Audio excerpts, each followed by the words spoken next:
40-day war in Iran ended with Donald Trump declaring total and complete victory. His statement reflected a global assumption that the United States had re-secured the status quo.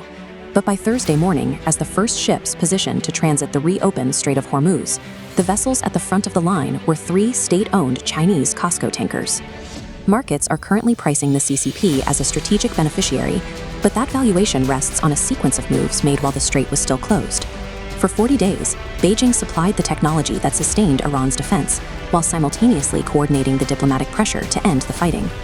Beijing has positioned its tankers first in line for a reopening they helped orchestrate. They moved Iran into a ceasefire when Washington could not, and now they are waiting to see if that leverage holds. This chart compares historical crude oil imports to the first 2 months of 2026. The 15.8% spike occurred just before the first bombs fell, providing Beijing a reserve buffer before their primary supply line was cut. When the war began, their supply through the strait plummeted from 5.35 million barrels a day down to 1.22 million. The conflict threatened their energy security in real time. Beijing responded by making itself indispensable to the only party still selling oil. Through state-owned ESMIC, they supplied Iran with the radar technology and missile components seen here, ensuring the defense could be sustained. This supply was calibrated for a specific timeline. Intelligence reports indicate the hardware was intended to keep the Iranian military operational for exactly 40 days of resistance. Beijing managed this support without triggering military involvement, abstaining from UN votes, keeping the hardware moving. By arming the defender, Beijing protected its access to discounted energy, while their rivals dealt with the rising costs of a prolonged regional conflict. While the blockade was active, the IRGC operated an alternative shipping channel through the strait, enforced by local patrol craft. This maps the shadow system. Every vessel passing the choke point paid a $2 million toll, bypassing the US dollar for Chinese yuan. For 40 days, this global energy choke point successfully operated outside the dollar system, proving the petrodollar could be bypassed. Once the yuan system was tested, Beijing pivoted.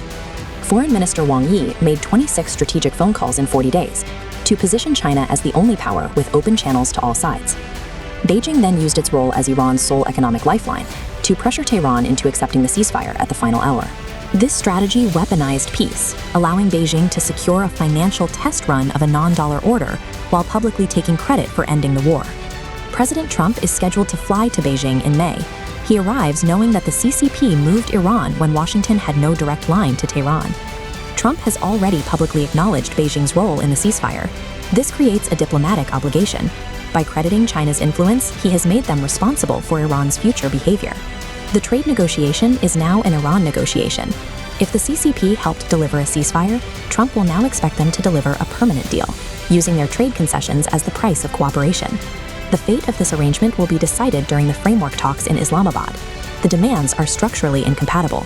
The US requires a return to dollar-denominated maritime law, while Iran's proposal includes a permanent $1 per barrel toll settled in yuan. As the talks fail and the yuan architecture collapses, Beijing's diplomatic receipt becomes a liability. They will have armed a conflict that resumed without securing the strategic payoff they sought. The true victor of the 2026 war has not been decided, because the most dangerous arbitrage is not the one that fails, but the one that hasn't yet been collected. This is Market Truths. Clear analysis of markets, technology, and power.